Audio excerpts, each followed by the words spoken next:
और जैसे ही गंगा के पावन तट पर भगवान श्री राम पहुंचते हैं तो वहां भगवान का एक बड़ा अनूठा प्रेमी बैठा हुआ है, नाम है केवट। जब भगवान पहुंचते हैं तो वो उठ के खड़ा नहीं होता, वो बैठे बैठे बात कर रहा है और भगवान खड़े खड़े बात कर रहे हैं। लक्ष्मण जी को बड़ा अजीब लगा, वो सोचने लगे कि ये केवट अभी जानता नहीं है कि ये कौन है।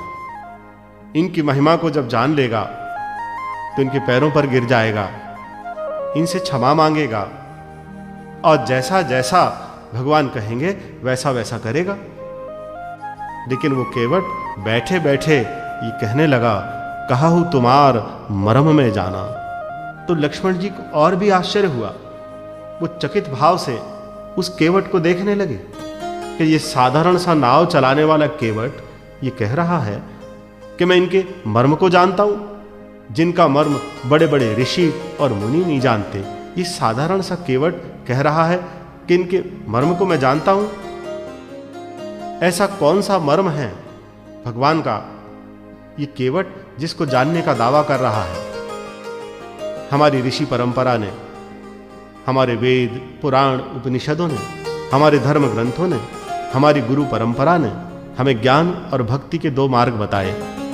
ज्ञान का अर्थ है कि तपस्या करते करते, साधना करते करते, नियम संयम जप मनन चिंतन स्वाध्याय करते करते स्वयं परम पद को उपलब्ध हो जाओ और स्वयं ईश्वर जैसे हो जाओ, भगवान जैसे हो जाओ, ब्रह्म जैसे हो जाओ। लेकिन भक्तों ने कहा कि हम कैसे इतनी तपस्या करें, कैसे इतना कठिन मार्ग अपनाएं, कैसे नियम और संयम का पालन करें। तो भक्तों ने कहा हमसे ये सब नहीं होगा, इसलिए हम तो एक ही काम कर सकते हैं कि अपने अनुराग से, अपनी भक्ति से, अपने भजन से भगवान को रिझावें। और सच में पूरी वन यात्रा में अगर प्रभु श्री राम जी की आप इसका अवलोकन करें तो आप पाएंगे कि भक्त की सर्वत्र विजय होती चली गई और भक्त ने जैसा चाहा भगवान ने अपना रूप वैसा लिया। तो ज्ञान के मार्ग पर वासनाओं का दमन है। साधक वासनाओं का त्याग करते करते, दमन करते करते, तपस्या करते करते धीरे धीरे स्वयं ब्रह्म जैसा हो जाता। लेकिन भक्त अपने अनुराग से, अपनी भक्ति से, अपने समर्पण से भगवान को अपने जैसा बना लेता। मनु के रूप में दशरथ जी ने कठोर तपस्या की। मनु ऐसे राजा हुए जिनके शासन में सूर्य अस्त नहीं होता था। सैनिक थे उनके पास, शासन था उनके पास, खजाने भरे पड़े थे, अतुलनीय धन संपदा, यश कीर्ति और वैभव उनके पास था। लेकिन उन्हें लगा कि जीवन का चरम लक्ष्य बाहरी वैभव नहीं है, बाहर दिखाई देने वाला संसार नहीं है। इसलिए उनके मन में वीतराग का जन्म हुआ और सारा राज पाठ संपदा अपने बच्चों को सौंपकर तपस्या करने के लिए चल पड़े। कठोर तपस्या की। तपस्या करते करते तपस्या की चरम परिणति में आकाशवाणी हुई और भगवान ने मनु से कहा कि मनु मांगो तुम्हें क्या चाहिए। तो मनु भगवान से कहने लगा कि भगवान मुझे आपके दर्शन करना है। तो भगवान ने कहा किस रूप में मेरे दर्शन करना चाहते हो? जैसा मैं हूं उस रूप में मेरे दर्शन करना चाहते हो या तुम जैसा चाहते हो मुझे वैसा रूप बनाना पड़ेगा? तो मनु ने भगवान से कहा कि भगवान जिस रूप में आप शिव के हृदय में निवास करते हो उस रूप में मैं आपके दर्शन करना चाहता हूं। रामचरितमानस में लिखा है, जो स्वरूप बस शिव मन माही, यही कारण मुनि जतन कराही। जो भुसुंडी मन मानस हंसा, सगुन अगुन जही निगम प्रशंसा। देखहीं हम स्वरूप भरी लोचन, कृपा करहु प्रणतारति मोचन। दंपति वचन परम प्रिय लागे, मृदुल विनीत प्रेम रस पागे। भगत बछल प्रभु कृपा निधाना, विश्वास प्रगटे भगवाना। वही मनु दशरथ के रूप में जब अयोध्या के राजा बने तो एक दिन भोजन कर रहे थे। आसपास देखा तो राम जी कहीं दिखाई नहीं दिए। सामने खड़े सुमंत्र जी से कहने लगे कि जाओ राम जी को ले आओ, मुझे अपने साथ उन्हें भोजन कराना है। सुमंत्र जी चले, बाहर गए तो उन्होंने देखा कि राम जी बाल सखाओं के साथ खेल रहे हैं। तो जाकर उनसे कहने लगे कि महाराज आपको बुला रहे हैं।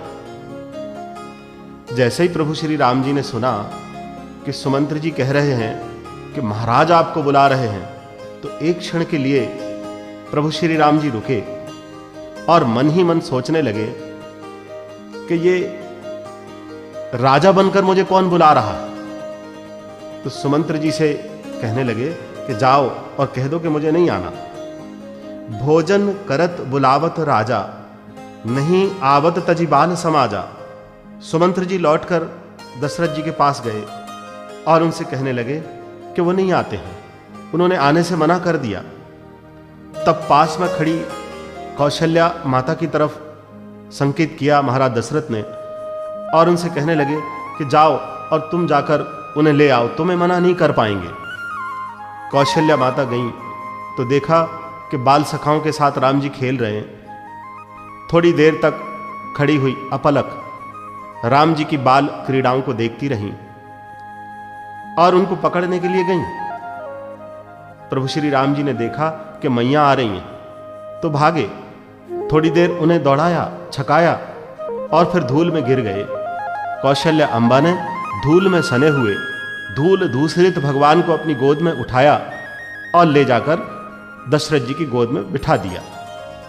ईश्वर जो बाहरी वैभव से राजा बनकर बुलाने पर जो ईश्वर नहीं आया, भाव से भरी हुई, वात्सल्य से भरी हुई, अनुराग भक्ति और समर्पण से भरी हुई कौशल्या अम्बा जब गई तो वही ईश्वर उनकी पकड़ में आ गया।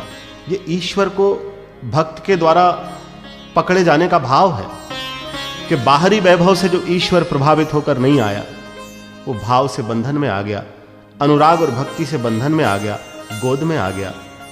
अब एक सामने नई समस्या उत्पन्न हो गई। जब महाराज दशरथ प्रभु श्री राम जी को भोजन कराते थे तो सामने कागभूषुंड जी प्रतीक्षा करते थे कि उनके श्रीमुख से जूठन गिरे और उस प्रसाद को वो ग्रहण करें।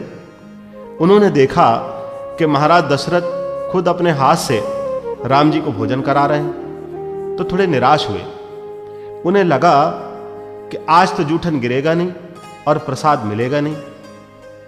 अब प्रभु श्री राम जी के सामने, भगवान के सामने एक समस्या आ गई कि एक भक्त उन्हें भोजन करा रहा है और दूसरा भक्त भाव से भरा हुआ प्रसाद की प्रतीक्षा कर रहा है। अब कहां जाएं?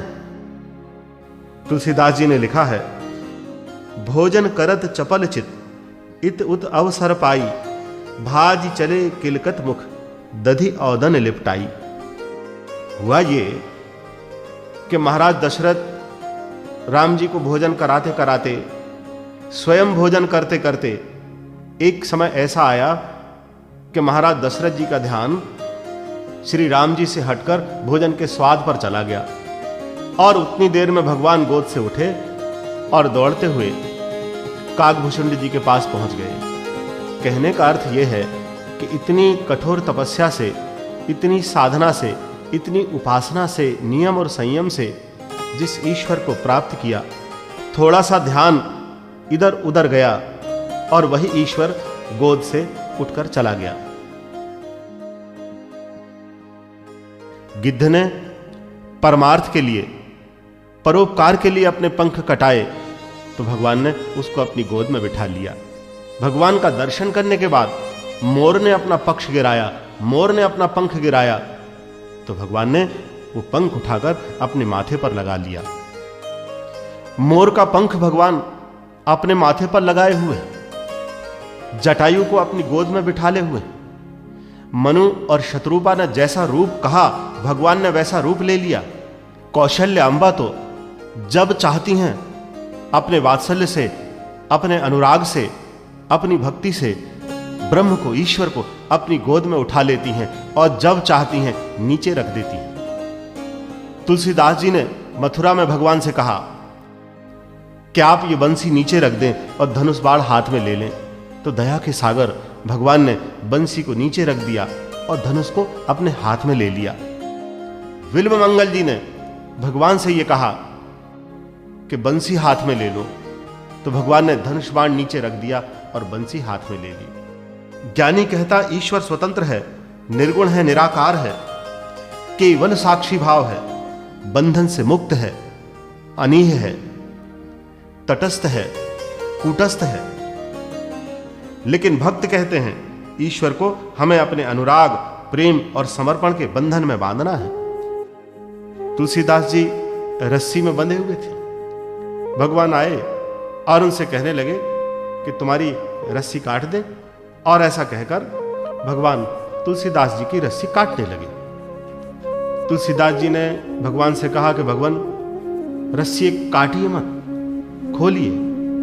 भगवान ने कहा हम काटें या खोलें, तुम्हें तो बंधन से मुक्त होना है ना। तो तुलसीदास जी ने कहा कि अगर आप रस्सी काटेंगे तो रस्सी बेकार हो जाएगी, व्यर्थ हो जाएगी। तो भगवान ने कहा रस्सी का क्या करोगे?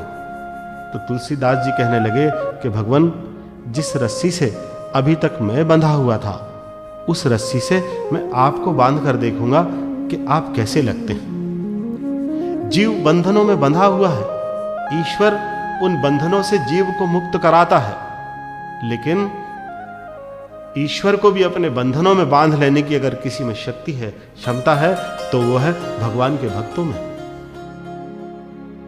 अपनी वन यात्रा में भगवान को जटायु मिला, पंख कटे हुए, रक्त रंजित, खून में सना हुआ, धरती पर पड़ा छटपटा रहा था। भगवान जैसे ही उसके सामने पहुंचे तो कहने लगा, नाथ दसानन यह गति कीना, तेहि खल जनक सुता हरि लीना, दरस लागी प्रभु राखे प्राणा, चलन चहत अब कृपा निधाना। जटायु को बड़ा संकोच हो रहा है कि सीता जी की रक्षा नहीं कर पाया और भगवान को जिंदा मुंह दिखा रहा हूं। करुणा और दया से भरे हुए भगवान ने जटायु को अपनी गोद में बिठा लिया और उनके नेत्र सजल हो गए, उनसे अश्रुधाराएं बहने लगी। और जटायु से भगवान कहने लगे, जटायु तुम्हें तुम्हारा शरीर वापस लौटा दें? तो जटायु हंसने लगा। ये कैसा ब्रह्म है जिसकी गोद में पड़ा जीव हंसता है और ब्रह्म रोता है। ये भक्त से भगवान का कैसा विलक्षण संबंध है। तो जटायु भगवान से कहने लगा कि भगवान, नेति नेति कहकर वेद जिनका गान करते हैं, ऐसे सर्वेश्वर, अनादि, नित्य, अखंड, शाश्वत ईश्वर जिनकी मैं गोद में पड़ा हूं, इनकी गोद में पड़े रहने के बाद भी अगर मैं तुच्छ शरीर की याचना करूं तो जीव का इससे बड़ा दुर्भाग्य और क्या हो सकता है। गिद्ध हंसते हुए भगवान से कहने लगा कि भगवान मुझ पर दया करो, मुझे मुक्ति दो। भगवान ने अपने पिता की तरह गीधराज का सम्मान किया, उनका अंतिम संस्कार किया, और जब गिद्ध अपने परम धाम को जाने लगा तब अपना चतुर्भुज रूप भगवान ने गिद्ध को दे दिया। गीध देह तजी धरि हरि रूपा, भूषण बहुपट पीत अनूपा। जटायु ने रावण से जब युद्ध किया तब सीता जी को यह वचन दे दिया था कि पुत्री तुम चिंता मत करना, मैं इस जातुधान का नाश कर दूंगा। और जब जटायु को भगवान विदा देने लगे तो अपना चतुर्भुज रूप जटायु को दे दिया और कहा कि इसी रूप में मैं रावण को मारूंगा तो मेरे भक्त का दिया हुआ वचन खाली नहीं जाएगा। जब तक पंख थे तब तक ये जटायु भटकता था, जमीन पर पड़े हुए मरे हुए पशु पक्षियों को देखता रहता था, उनका मांस खाता था। लेकिन जैसे ही परमार्थ में, अबला नारी की रक्षा में, ईश्वर के काम में अपने पंख कटवाए, स्वयं भगवान दौड़ते हुए उसके पास पहुंच गए।